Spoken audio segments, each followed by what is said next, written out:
notify you once you begin your broadcast. The broadcast is now starting. All attendees are in listen-only mode. Good morning and welcome to our study of the Wishfulfilling jewel, Chitubhishe Nobu, which is the outer sadhana of the Longchen Yingtik, and also the Guru Yoga from within the Longchen Yingtik Ngondro. So kindly begin with generating the enlightened attitude, which, recognizing that suffering is caused, it's removable. The suffering was something that was just unconditional. It would never change. There wouldn't be any kind of conditional quality about suffering. Yes, but suffering is caused, and as such, it's ultimately actually non-existent, but relatively in terms of what we experience, in that it's caused, it's something that we can remove. So recognizing that all sentient beings, while they want, and while you could say their natural enlightened disposition appreciates that there's a possibility of not suffering, and while all sentient beings wish for happiness, they nevertheless stumble into suffering. Or rather, they actively pursue the causes of suffering. And so realizing this about the world that we live in, having a deep empathy and a deep wish to benefit all sentient beings, then we practice the Dharma so we may get rid of our own confusion and that we may be able to assist others to get rid of their confusion. So this kind of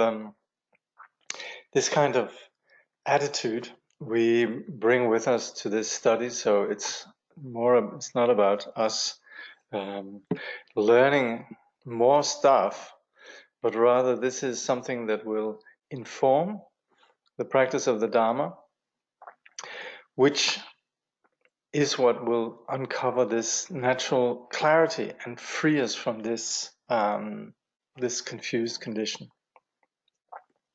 So that's what we're doing. And so let's look at the text itself. Presently we are going to be looking at the fourth in the 7 branches, then the practice of rejoicing, which is really significant actually. So first then, along the lines of us studying the lineage masters, a very important lineage master, someone who's sometimes referred to as the second Buddha, is Guru Padma Sambhava, and also sometimes referred to as Padmakara. These are Sanskrit words, Padma Sambhava, Padmakara, and in Tibetan we would say Guru Rinpoche, precious teacher.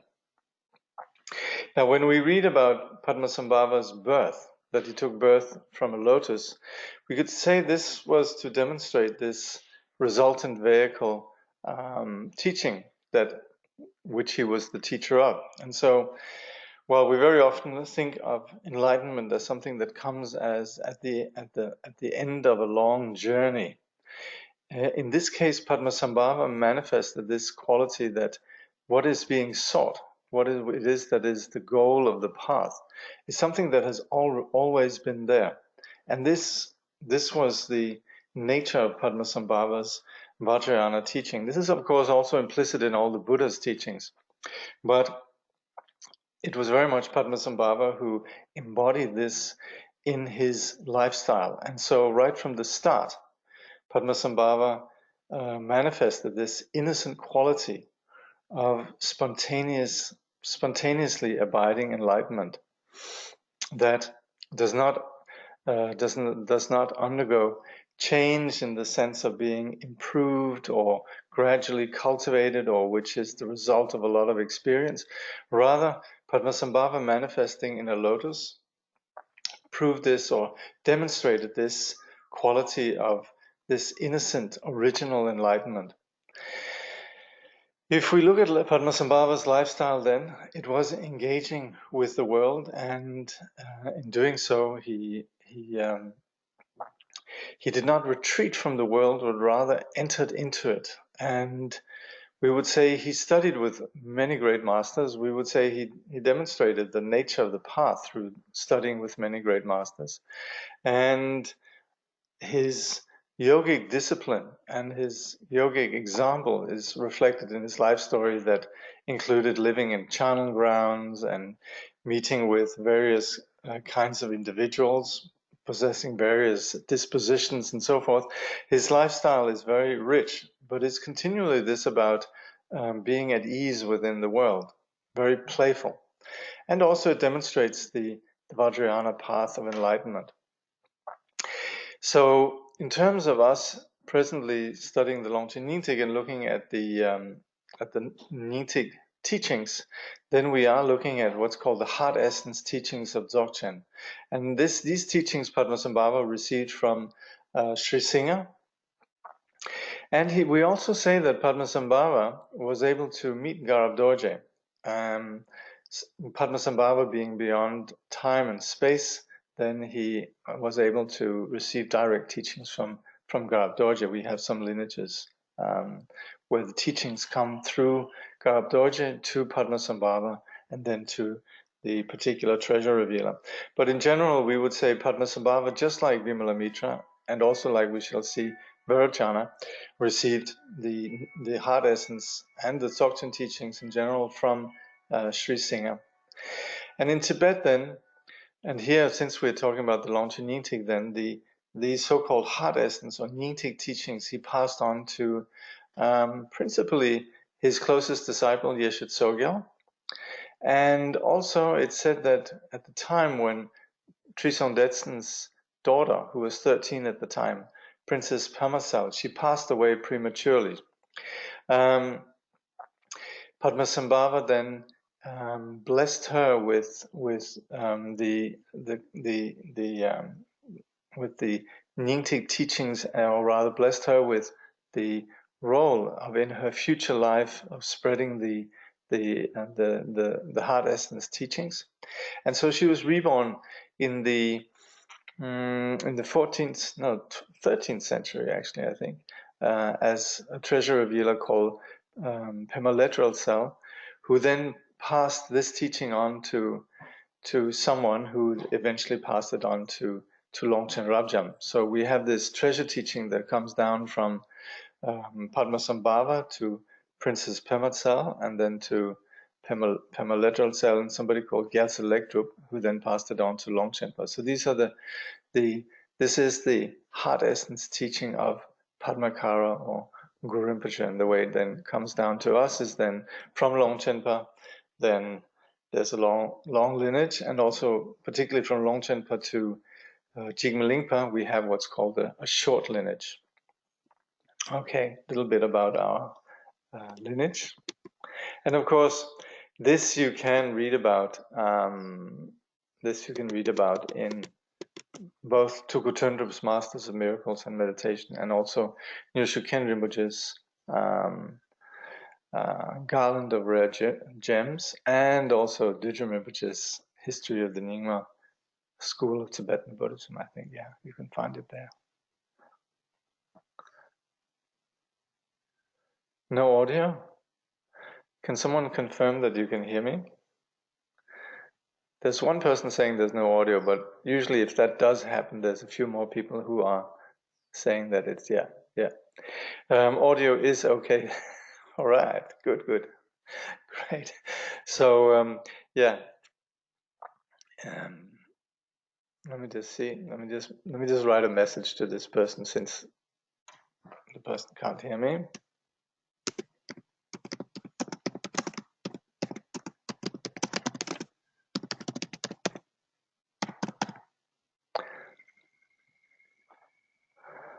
All right. Okay. Well, let's look at the.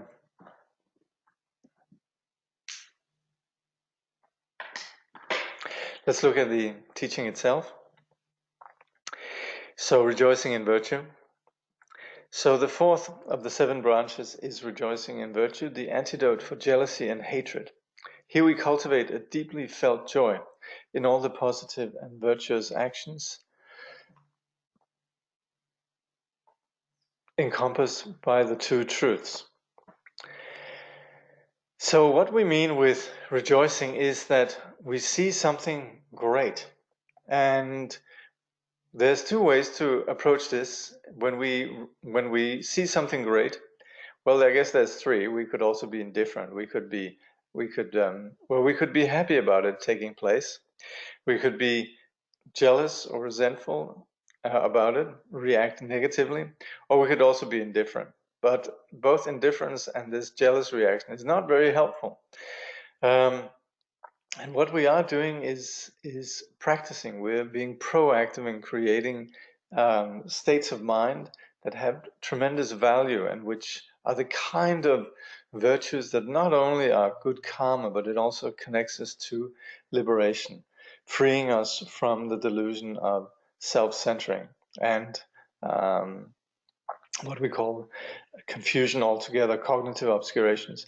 So all of these various practices that we're doing here have both a relative and absolute quality.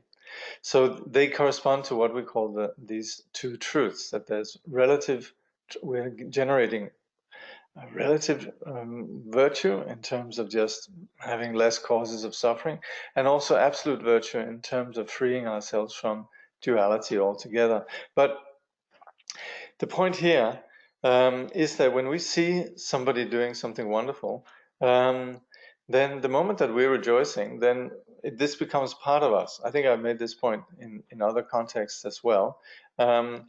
It empowers and it connects with and it grows within ourselves the very same qualities that we're rejoicing in. So simply from the fact that we can see the value of it, then instead of dismissing it and alienating ourselves from this quality of what's, let's say, somebody's doing. Let's say you meet somebody who has tremendous meditation, and you meet somebody who just has a truly genuine ease and insight and luminous quality, and it would make one happy, right? You would go, wow, what an extraordinary being. And that's rejoicing. Whereas you could be approaching the spiritual path in terms of a competition, and you can say, so-and-so has gotten it, I must get that too. And that's where you externalize the other person and you diminish yourself into somebody who's absent of it. Whereas the moment that you're rejoicing in it, then you're partaking in it. So it's naturally something where we would say to rejoice in the virtue of others. We actually say we share the merit. We equally participate in whatever is wonderful. So the moment that we're rejoicing in somebody who's a great practitioner, we're sharing in that. Or if somebody is just doing something extraordinary, like 108 circumambulations around the Bodhnath Stupa, you go, wow, amazing, wonderful. I mean, you could go, damn, I've never done that, and this person is ahead of me in terms of spiritual virtue and so forth.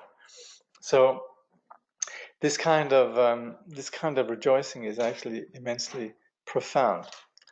So we would say the virtuous actions celebrated on the relative level include the making of material offerings, Gana Chakra, or feast offerings, and what strangely enough in the West is always now referred to as tsok. Tsok, which is a very Tibetan word, and means just means gathering. But yes, that is, when we say tsok, we're referring to this very profound practice of feast offering. And this is, of course, very Vajrayana. It's a very sort of informed insight of Vajrayana practice. But because it's visible, then very often it's something that people they notice, and it's very often something that becomes an event, and then we have many people coming to these practices. But it's a very esoteric practice, really. Anyway, this is something that certainly in the Vajrayana universe, like in Tibet and so forth, is practiced very openly and is viewed as something tremendously valuable. So Gana Chakra and offerings to the Sangha, which is something that in Buddhist cultures one does a lot, actually, going around giving, for example, just a gold coin to everybody in the assembly and so forth, or making big offerings to the monastic institutions and so forth, as well as prostrations and circumambulations of sacred sites, which is what we see many people do also in Buddhist cultures. What is celebrated on the absolute level is deep contemplation or samadhi. Virtuous actions performed on the relative level must be permeated or reinforced by the awareness of the absolute, which flows from samadhi, in order for them to be effective. So this insight into the non-dual wisdom, which is sustained through contemplation or meditation, samadhi, this needs to be present really within all practice, and for practice to be really valuable in an ultimate sense, there has to be this linking of this lack of reference point and this non-duality when performing any kind of relative practice. The cultivation, if we don't have that, then we just become attached to relative virtue as something absolute, and that's where then it would create good karma, but it also wouldn't really free us. The cultivation of positive actions must not be accompanied by feelings of self-satisfaction or pride. This, of course, is where, and that's the point that was being made earlier, without this samadhi of non-duality, then the practice, these various practices, won't really be ultimately effective. So we don't want to have these feelings of self-satisfaction or pride. And Rinpoche says, neither should we develop contempt for others whose positive actions fail to measure up to our own standards. Again, self-centering. We should never think that our offerings are the most profound and magnificent, or that no one can match us in virtue. Well, that's yet to be seen, but that in my case. But it's definitely something which, if we were to do, and there are amazing practitioners that make tremendous offerings, and it's amazing what the generosity of some persons and so forth. Also, there are great practitioners and so forth. So yes, there might at that point then be the danger that some people would think no one is equal to me in virtue. Even if we have accomplished virtuous actions of heroic proportions, such as the recitation of 100 million mani or Vajraguru mantras, we may feel that we have done our best, but never that we have done enough. So this is also about not being complacent or self-satisfied, which says we should be like a wild yak. Now, no matter how much grass it has consumed, it is always on the lookout for more. We would say, Paul which says, as it's eating one tuft of grass, it's looking around for the next grass. In the same way, no matter how great the number of our positive actions, we should always be eager to cultivate an even greater number of them. Any pride we might have because of our virtuous actions, or any expectation that we might achieve fame through them, will taint our actions and offerings, thus rendering them fruitless, right? There we are doing something wonderful, and then we're thinking, oh, I'm doing this, people they're gonna know that I'm that kind of great virtuous person. So that again makes it for a very small project. The virtuous actions of others should be a source of great joy. If we make offerings of great wealth and see someone else exceed our generosity, we might think his offering has greater merit than our own, and thus feel irritated or annoyed. This is improper. Instead, we should think that he or she has made a very wonderful offering and sincerely wish that they might make an even greater one, rejoicing in this way without a trace of jealousy. So this is us cultivating a great mind that just is rejoicing in the virtue of others. Through such sincere joy in the accumulation of merit of others, arising in us, free of envy and attachment, we ourselves accumulate equal merit. For example, King Prasenajit, having invited Lord Buddha and the entire Sangha to stay on the palace grounds, provided sustenance for them all for an entire month. In the same city there lived an elderly woman, greatly devoted to the Buddha, who was very poor. At such display of generosity, every day she thought with great joy in her heart, how wonderful that the king thus accumulates such a vast heap of merit. In his omniscience, Lord Buddha knew of this. When at the end of the month he uttered the dedication of merit, to the surprise of everyone, he did so in the name of this devout old woman. So meaning that the Buddha recognized that her merit actually far surpassed the king's own offering. So we should always rejoice in a teacher expounding the Dharma, benefiting beings, and seeing to it that temples and monasteries are built. So when we see somebody doing this, we shouldn't think, oh gosh, there's another there's another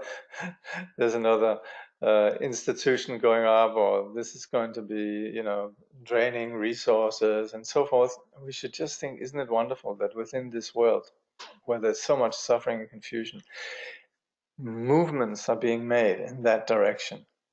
We should rejoice if we see or hear of yogis deeply engaged in the practice of the development and completion stages and dwelling in solitude. We should rejoice at those who take the monastic vows of a novice, or those of full ordination, thinking, what excellent virtue, how marvelous that they're able to do such a thing, and wishing that all beings might be able to do the same. Here also, I think it's important to say that people will practice in so many different ways. So we might not be inclined towards a particular style of practice, but we should rejoice that somebody's doing it, and they're doing it with the best of their intention, and they're upholding discipline in the direction of liberation. So whatever it might be that they vow to never cut their hair and never cut their nails, and they will forever live in charnel grounds, or it might be that they've taken vows to be a very proper monastic or whatever. People have so many different styles of doing these things. Some might take a vow to, I remember there was one story Ujjain Topje Rinpoche once told us. One Lama, he offered his mala to one statue, and he vowed never again to repeat a single mantra.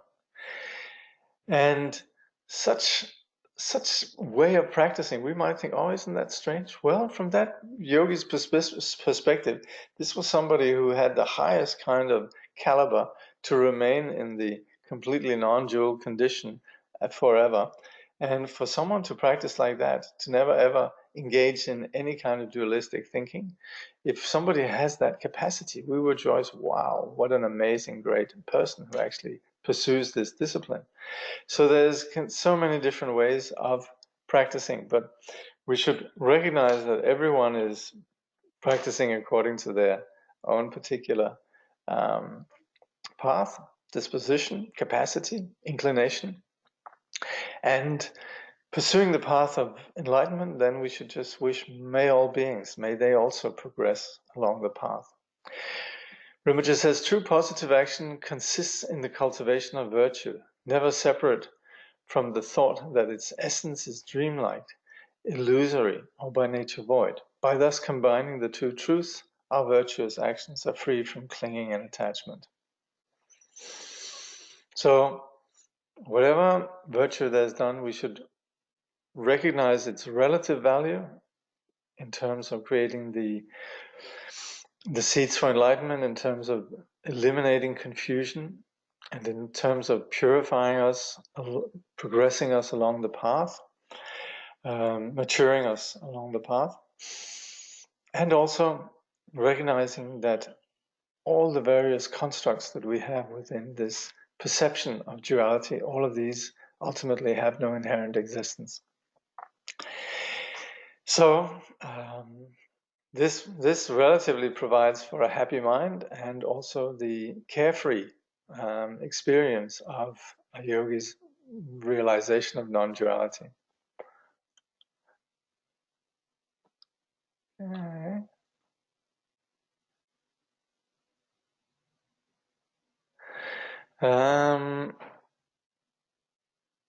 So somebody's saying, well, a lot of people are saying the sound is okay. How long time ago is this?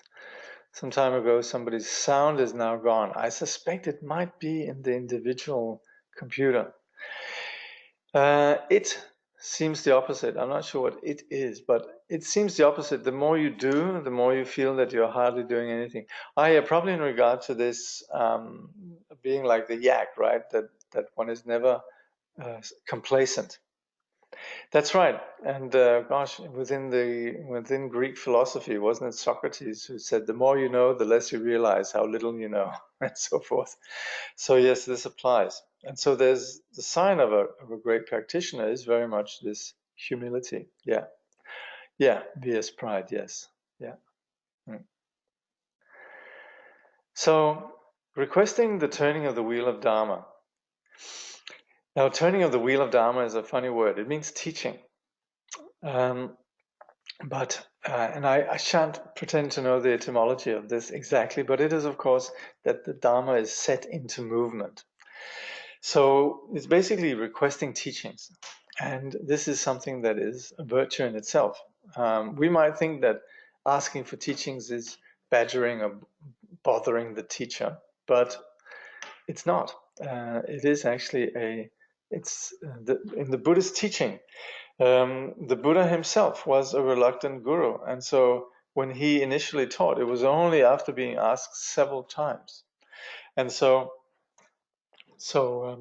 we don't have this sort of missionary zeal of going out and spreading the word. Rather, for the communication of Dharma to take place, there has to be an openness that is there. And it's within this openness then that enlightenment can be communicating. So to request teachings is providing the conditions for something that's wonderful for oneself and also for everyone else. The fifth of the seven branches, Rinpoche says, is requesting the turning of the wheel of Dharma, the antidote for ignorance. Of all the activities of a Buddha, the turning of the wheel of Dharma is the most precious and fundamental. The verse says, "I urge you to turn the wheel of Dharma of the three vehicles." Though not found here, an additional verse can be added for the sake of the three classes of beings. So for the benefit of beings of inferior faculties, the Dharma is expounded through the teachings of the Shravakas. So these are what we would call those who hear and proclaim, and it does refer to what we in the Mahayana call the Hinayana, or those who are, it's a Mahayana term that refers to those who are seeking individual liberation uniquely, and that also includes the Pratyekya Buddhas. Yeah, the listeners, those who become Buddhas by themselves, form the Sangha or community of the Hinayana. And as always, please do not confuse Hinayana with some existing Buddhist traditions out there. Hinayana is a Mahayana term for the initial level of individual liberation. And of course, it's surpassed by the natural, you could say, organic development, which is then then what arises out of the realization of no self is then the greater vision of the bodhisattva. So that's the inferior faculties, or you could say at the beginning stage. Then while for those of middling faculties, it is expressed through the teachings of the Mahayana. And these are then the second category of teachings. For the benefit of beings of superior faculties, there are the teachings of the secret Mantrayana, which is then the resultant vehicle that, on the basis of the Mahayana greatness of mind, is able to recognize the abiding purity, or they have the capacity to take this abiding purity or Buddha nature as the path. So this is the practice of the secret Mantrayana. So For these three capacities, then there are what we call these three turnings or the three vehicles. Rinpoche said we should request fervently that the wheel of Dharma of these three vehicles be turned. When he attained enlightenment under the Bodhi tree, Lord Buddha thoroughly understood the nature of all phenomena to be void, having no intrinsic essence. It doesn't mean that phenomena don't manifest, yet being just a web of conditioning, then no phenomena possess any unchanging essence. So having realized this, he felt that sentient beings, still ensnared in ignorance, would be unable to comprehend it. Thus he said, I have found a nectar-like Dharma, profound, peaceful, free from elaborations, luminous and uncreated. But if I disclose it to others, they will not understand. And actually he goes on to say, hence I will stay quietly in the forest. So then it says here, and he remained in absorption of deep samadhi for 3 weeks, thinking it useless to expound the Dharma to other beings. The celestial beings, however, Indra and Brahma, seeing that Shakyamuni had attained Buddhahood, realized that the benefit of sentient beings would not be furthered unless he could be persuaded to explain the Dharma to them. Therefore, Indra, offering a conch shell that coiled to the right, this is, by the way, that's a rare one. You usually conch shells coil to the left. And Brahma offering a 1,000-spoked wheel of gold, which is the one that you see in the Indian national seal, with the lions, and then underneath there's a seal, and also in the flag. So this kind of the wheel of Dharma, actually, Dharma chakra, offering these. Then together they made the request that Lord Buddha come out of samadhi and turn the wheel of Dharma. Yielding to their plea, Lord Buddha did so. Thus, having made this request, Indra and Brahma accumulated boundless merit. In the same way, we can now accumulate great merit by requesting teachings and by rejoicing when the teacher gives them, because through this, sentient beings will be shown the path which dispels ignorance forever. Here we should visualize ourselves as emanating a great multiplicity of forms, such as monarchs, kings, rulers of various kinds, bodhisattvas, deities, and ordinary beings, each offering conch shells, golden wheels, and other precious things to the teacher, requesting that he or she turn the wheel of Dharma for the benefit of beings.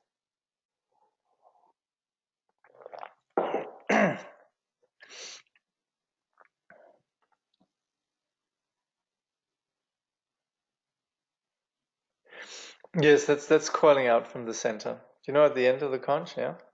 So, yeah, I guess so. Somebody gave me a very beautiful conch, but then said, "I'm sorry, I couldn't get the one that was coiling the right way." So there's how do you say? They're very rare, these. Yeah. Actually, if you travel in India and you go to places like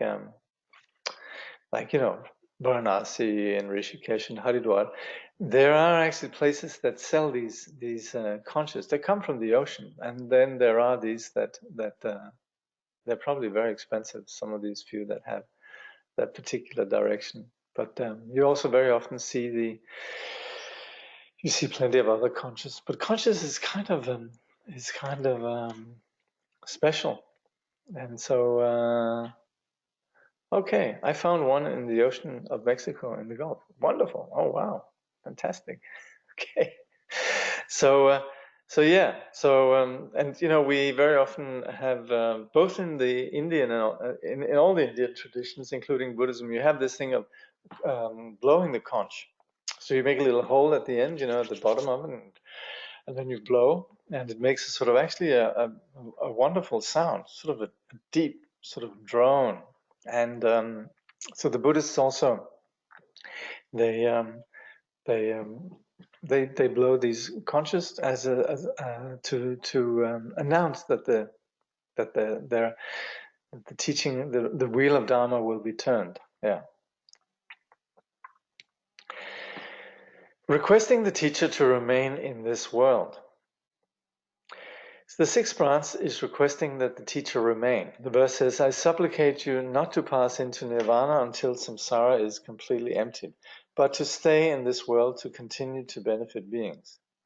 If in this world there were no Buddhas or spiritual friends or teachers, then our precious human body, with all its freedoms, faculties, and intelligence, would be engaged only in the activities and schemes of samsara. We would spend all our time protecting our loved ones, vanquishing our enemies, and striving to accumulate wealth, fame, and power. There is no benefit in this. So we could very well say, if there had been no one who discovered this possibility of freeing, being free of this delusion of self, then we would just be stuck with this ordinary vision that it's normal to just pursue these short-sighted objectives. To have anything beyond this is completely out of the scheme of the ordinary agendas. We ourselves, if we're practicing Buddhism, Buddhists in a non-Buddhist culture, we're so aware how this stands out, and how, if there wasn't the Buddha's teachings, if we would, we might have had some sense of searching or yearning for something greater, but we would have known exactly what to do, how to approach this. So that is where we would be very limited if there wasn't a Buddha that had appeared in this world. Some people will say, well, I'm just going to do my own thing. I'll be enlightened in my own way. Well, we could, of course, give them the benefit of the doubt. But to actually transcend or go beyond any kind of obscuration at all, and completely go beyond all the various sort of cognitive confusion that we have in terms of self-centering and the habits of self, and very, very difficult. So the rarity of there being a Buddha in the world is something we should be aware of. So without the Buddha, Rinpoche continues, we would be unaware of the suffering of the lower realms and their cause, unaware of the endless chain of future rebirths, and of what to cultivate and what to avoid.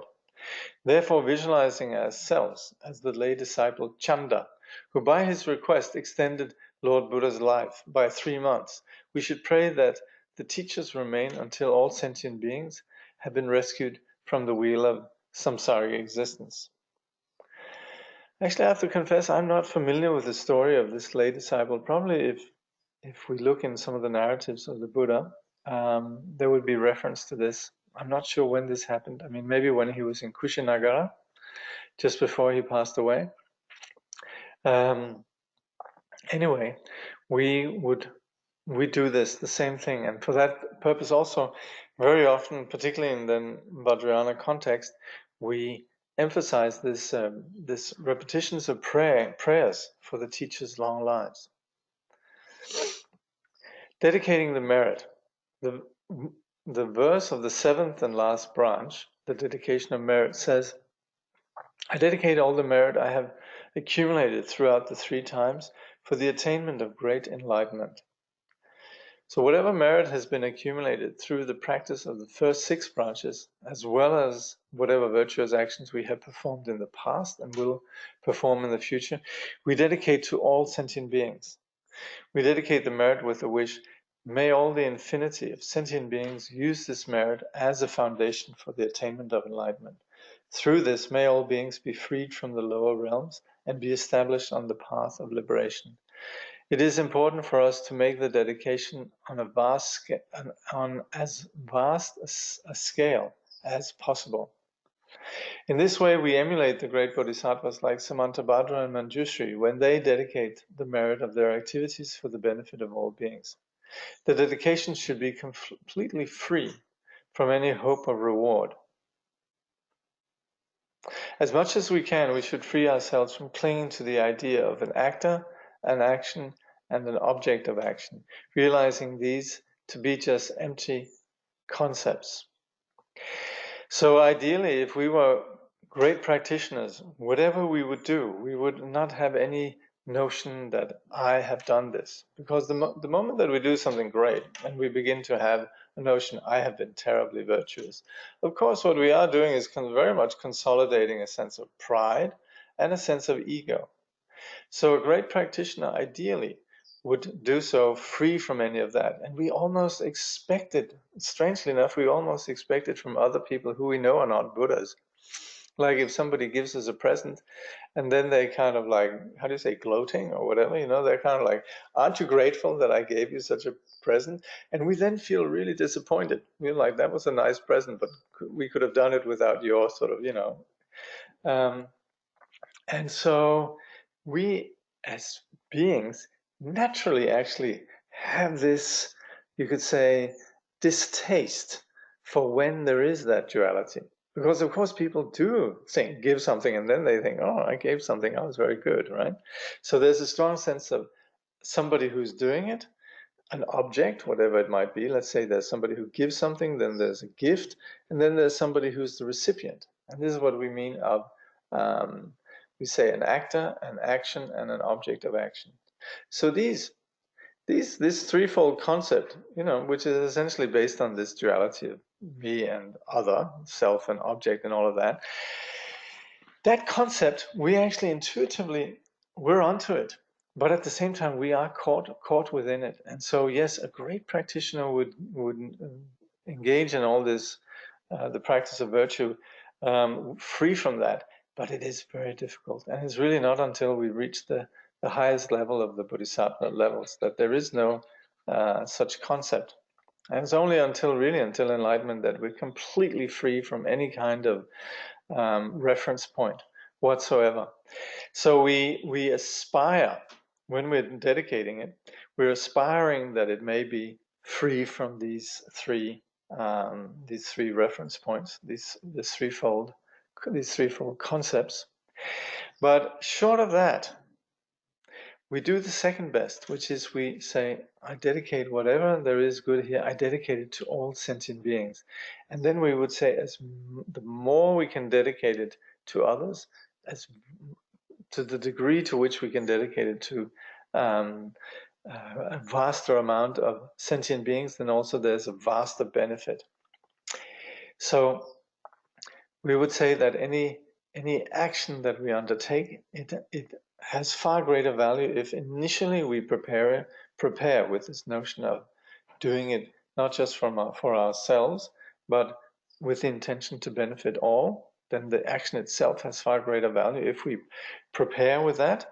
And then while we're undertaking it, if we don't have this sort of self-conscious keeping track of what we're doing and so forth, objectifying whatever we're doing, and we simply just do it without reference point, you could say just doing it straightforwardly, simply without distraction. And then at the end, we dedicate the way that I was just talking about here. We dedicate, may this benefit all sentient beings, and aspiring that we may dedicate free from these threefold concepts. Then we will say there's far greater virtue. And actually, Rinpoche here mentions here that we should dedicate and emulate the great bodhisattvas Samantabhadra and Manjushri. And there is a particular dedication prayer that we would say in the same way that the bodhisattvas Samantabhadra and Manjushri dedicated.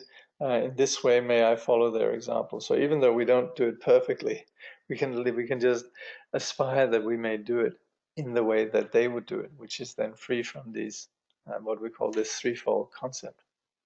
So dedication is very, very valuable, and it's something that, together with the preparation, it sort of bookends all practices that we do.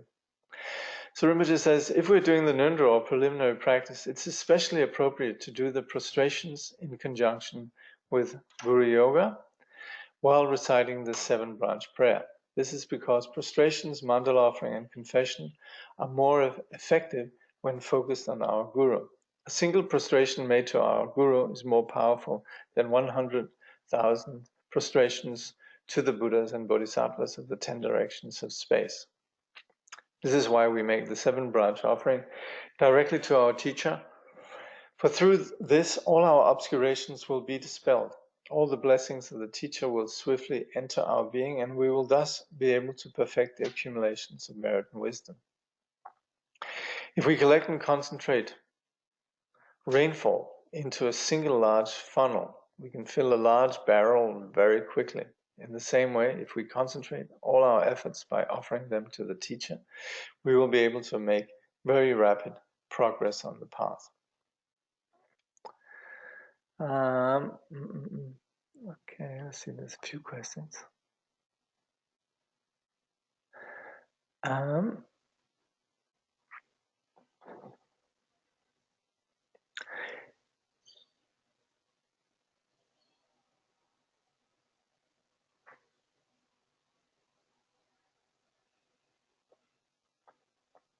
So is it not so that I have not done enough?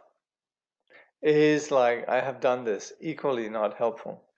Well, here we are taking a helpful angle on it. I mean, yes, we could definitely have sort of a spiritual materialist approach to both the satisfaction of I have done this, as well as also you could say the drama, which is equally self-centered neurosis. I have not done enough. That's right. That's certainly true. But here we're kind of taking the unneurotic approach, which is, it's a bit like if there's somebody that we care for, and we want to make sure they're well, and then we kind of like, even though we've already done a lot, we're still sort of attending to, do they need anything else, and that has a sort of a sweetness to it, and also in terms of the Bodhisattva's vision of the suffering of the world, then there is just the recognition that, yes, in terms of benefiting others, striving on the path, and so forth, yeah, it's good. We're not particularly neurotic around it, but we're also aware that more needs to be done.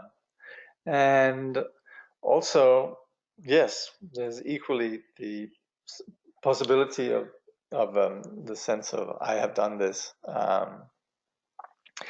which also can be, can also be unneurotic and sort of healthy, in the sense of, hey, I've done this, it's good, we have a sense of peace, even when we're still striving, we can still have this sense of peace. So it's pretty much, I would say, anything that we're doing on the path, it could flip both ways, and that's why, of course, why we want to be discerning about what's happening. But I'm sure it'll be okay.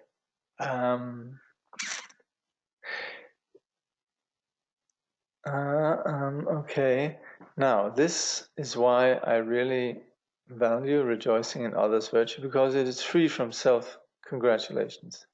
Yeah, it's that. Yeah, definitely. Yeah, it's free from self-congratulations. It's a tremendous remedy for self-centering, and it empowers something within us. Yeah. I've never understood why are Samantabhadra and Manjushri and others sometimes referred to as Buddhas and at other times referred to as Bodhisattvas. Yeah, we would say they are Buddhas, and yet they would manifest out of compassion. They would manifest as humble students of the Buddha. So, for example, Manjushri, we would say is we would understand in many different ways, Sometimes we would say Manjushri is the nature of the mind. Manjushri is not someone external. We would say Manjushri is the ground of all the Buddhas. We would say Manjushri attained enlightenment many, many kalpas ago, and yet then out of compassion manifested as a bodhisattva who requested teachings from the Buddha. So it just refers to different ways of understanding these bodhisattvas. Yes, dualism. I veer towards this. I think a lot of us do. That is why we're wandering in samsara. Yeah. Dualism happens, but we can do something about it. Okay. Okay, let's see what's on the next page here. Rinpoche says, we must always seal our practice by dedicating whatever merit we have accumulated for the benefit and liberation of all sentient beings. Merit that has been dedicated will never be lost, just as a drop of water placed in the ocean will never evaporate. So if we have a drop of water and it's sitting here on our finger, it's not going to stay there very long, is it? It's going to evaporate. Won't last very long. Whereas that same drop of water, if it's put into an ocean, we would say it's never lost. Merit that has not been dedicated will produce only ephemeral results, just as a drop of water placed on a hot stone will evaporate instantaneously. So, dedication is so valuable. Yeah. We will say, of course, there's a result of any good action, even though it's completely within the agenda of self-centering and confusion and all of that. But it's just very ephemeral, short-lived. Yeah. Devotion and prayer. So in the context of the Guru Yoga, then we now have the practice of supplicating Guru Rinpoche. And Rinpoche says, Guru Yoga is a method or skillful means for generating in ourselves the fervent devotion that enables us effortlessly to see the Guru as the Buddha himself. At first, this devotion may not be natural or spontaneous, so we must employ a variety of techniques to help us achieve this. Chiefly, we must remember the excellent qualities of the teacher, especially his or her kindness to us, by repeatedly generating confidence, appreciation in the Guru, and devotion towards him or her. A time will come when the mere mention of their name or the thought of them will stop all our ordinary perceptions, and we will see them as the Buddha himself. So enlightenment exists unconditionally as our ground nature. And there have been many teachers who came in the past and introduced and benefited sentient beings, enabling them to free us. But we are particularly fortunate in that we have a teacher who we have here in this world, has a particular name, presents in a particular context, and to some extent is involved in the culture of our time. But we shouldn't see this teacher as in any way different from the teachers and the great beings of the past. So in that way, we would say the qualities are equal, but the kindness, the fact that this teacher, like Tsongtse Khyentse Rinpoche would say, eats pizza or behaves in ways that we can relate to, who manifest in this world and is here teaching and so forth, this is something that enables us to connect to the teaching. So for us, this is particularly precious. So that's where we would have this recognition that the qualities of the teacher is equal to all Buddhas, but the kindness exceeds them.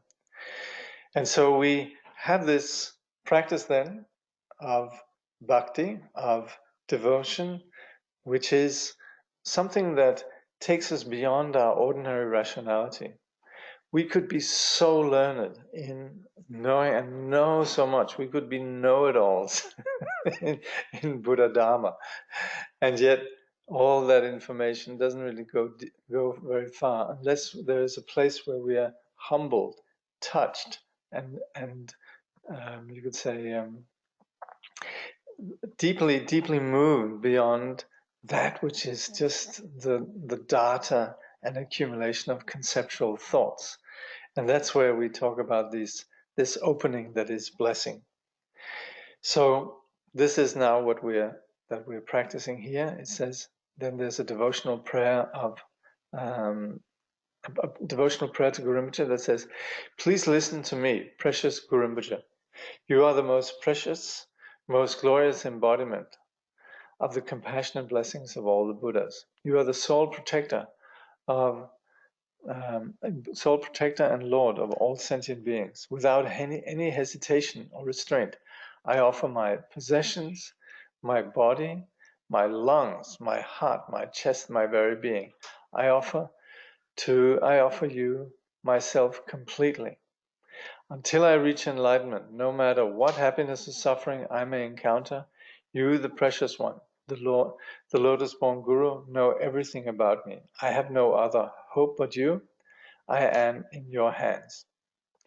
Jetsun Guru Rinpoche, chuni sanji tamji ki tuji china dupepe, semchiang ki gyönchipu, ludan lonchi lonindang, tepa mepa chola bu dini chanto mataba, chito lelen, tomenchin, jetsun chimpe, pejong chen. And this then is the English translation, and we recite that then a lot. And this all is summed up, if you like, in the simple term Guru you know, Lama Kyeno. But this is a very beautiful devotional prayer. And in it then we offer everything. Sometimes this I've seen translated this as heart and soul, which is also valid. My lungs, Loning Johnson. It literally means lungs, but it just means our whole being. We throw ourselves into it. So that my chest, Lo Ning Zhang, This literally means lungs, heart, and chest, but it just means our whole being, our heart and soul. It's a good expression. So this kind of bhakti, and then we can join that with the Vajraguru mantra. Let's see here. Lacking diligence for practice, what is the appropriate way to receive blessings from the teachings, from the teacher? Well, lacking diligence, that's why we have these reflections where we reflect on the rarity of being born a human, how short time we're here, and so forth. So that's particularly meditating on impermanence is very helpful for lacking diligence for practice. So sometimes we would say this is the value of living in an institution like an ashram or a vihara, where you have the disciplinarians that make sure that you're not distracted by anything else and you're pursuing the discipline of the path. But not all of us have that, and so we need to rely on our reasoning and our own, you could say, sense of responsibility for our future, and that's where we would generate diligence on the basis of particularly these what we call thoughts that change the mind, and particularly impermanence. We would say that of all the practices, then the practice of Guru Yoga and the practice of devotion and receiving blessing is something that we would say it's very swift and very easy. So there's not really anything that gets in the way of us pursuing this path. So the Guru Yoga practice is something that is very simple and yet tremendously profound. A question about the final section of the Longchen Nyingtik Ngondro. After receiving Abhisheka, it says on page 35, when concluding the session, chant from above. When our time has come to an end, I cannot find those verses in the preceding. Might you clarify? Okay, let's have a look.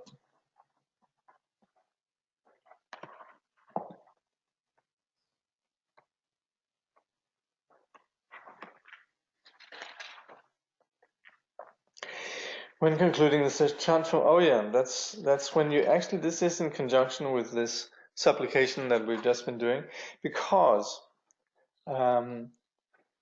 if you look on page 30, see, it goes a bit further here. This is a short supplication, Guru Rinpoche, but you see, this is in the Nalanda translation. What we just looked at is this section here, but it continues. And that's there, then when we come here, then there's a place that says, when the time has come to an end. So it's sitting on page 30 in the Nalanda Translation Committee edition. Just curious, who came up with the numbers 7, 21, 108, and 300?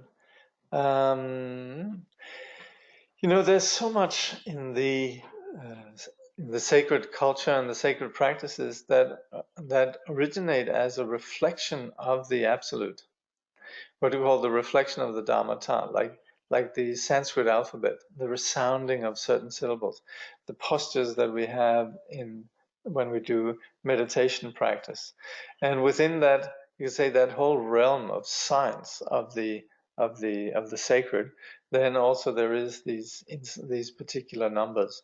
So I'm afraid I can't fill you in with who, but I would say this is something that I think the rishis and the great masters and sages of the past, they would all have agreed on that this is something that reflects the innate nature of what we could call pure manifestation. Why Guru Rinpoche and not the Buddha himself from 2,500 years ago? Yeah, well, we actually could equally have the Buddha. The reason why we in the Vajrayana invoke Guru Padmasambhava is because his teaching of the resultant path. And so there's a quote from the Mahaparinirvana Sutta where it said that the Buddha himself predicted that there would be somebody who would come in the future who would teach what we call the effortless vehicle. And so we say that Guru Rinpoche presents what we call the resultant or mantra approach to enlightenment, while the Buddha more emphasized the sutra approach. They're both equally valid, but the mantra approach is then the resultant approach that we're pursuing here, and it is completely founded on the approach of the sutras.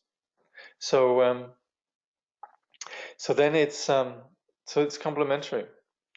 So we would say we very often refer to this unity of these two approaches of sutra and mantra. But we would say, as far as the Vajrayana goes, then we would say Guru Rinpoche is the one who emphasized more this approach. And like I started off saying, this is also reflected in Guru Rinpoche's life story. Impermanence is constantly reminded by what happens on a daily basis. Yes. Yet somehow only thinking is done, not physical practice, which is disturbing. Yeah, it's funny with impermanence. We're reminded of it, and yet sometimes it's as if we are impervious. It's like sometimes we don't get it. I'm always appalled at, even though I'm reminded of impermanence all the time. Dear friends pass away, and impermanence happens all the time. It's as if it just doesn't sink in. So it's so important that with the recognition of impermanence that we see impermanence happen, and then we make sure that we think deeply enough deeply about it to the point that it makes us actually do things. So yes. Only thinking is done, not physical practice, which is disturbing. Exactly. So we need to make sure that when we're contemplating impermanence, it goes beyond just you could say, the cognitive recognition, and it goes into us, translates into action. So this is unrecognized by Hinayana. Well, I wouldn't. Hinayana is the foundation of Vajrayana. Actually, we would say Hinayana is the foundation. Mahayana, we would say, is we would sometimes say the Hinayana practice, and particularly as we have it as taught in the tradition of Chögyam Trungpa Rinpoche, but really basic to the entire Tibetan Buddhist approach, is what we call the unity of the three vows, which is the foundation of the individual liberation, the main structure of the path of the Bodhisattvas, and then we would talk about the golden roof of the Vajrayana. So all of these work together. The Hinayana is the foundation, the Mahayana is the main body, and the Vajrayana is then, within the main body, is then what we call the resultant vehicle approach. So it's a particularly refined approach that is then referred to as the golden roof. But we always refer to these as working together. Yeah. There are Buddhist traditions. There are Buddhist traditions that you would find where Vajrayana practice is not understood as for what it actually is, and you can't blame people by that. For example, there would be people who might have been how do you say, exposed to or brought up in a Thai tradition, and then they see the Tibetans, and they, of course, the the Buddhist cultures, they evolve differently in different countries, and particularly then the resultant vehicle approach is something that is not understood outside of the, you'd say, the particular contexts of the lineages of the Vajrayana. And so, yes, it's completely understandable that there will be traditions who don't recognize this. But within the tradition of the Vajrayana, you will always find all the elements of all the Buddhist traditions, such as the sutra teachings and so forth. So, yeah, okay. Thank you for joining me here today, and we'll continue next time. See if there's any more questions. Okay. Awesome.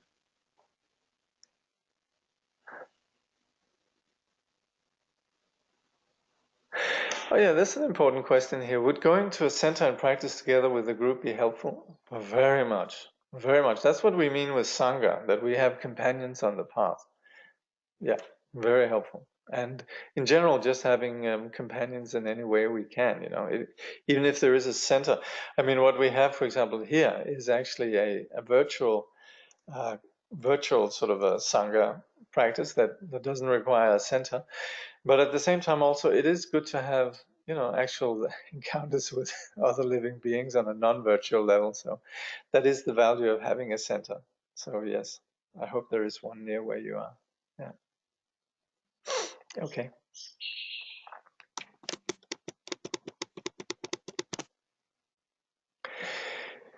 Through this virtue may all beings throughout existence awaken together without a single being left behind. In the pure realm of the luminous essence, the ground of the great perfection, may they remain inseparable from the kayas and wisdoms. Through all our births, wherever we may be born, may we be endowed with the 7 good qualities of the higher realms. As soon as we are born, may we meet with the Dharma and have the freedom to practice it properly. At that time, may we please the holy gurus and practice the Dharma throughout the day and night. Realizing the Dharma and accomplishing its essential meaning, may we cross the ocean of existence in that life. Thoroughly teaching the holy Dharma in this world, may we never tire of accomplishing the benefit of others. By this vast benefit of others, without partiality or bias, may all attain Buddhahood together.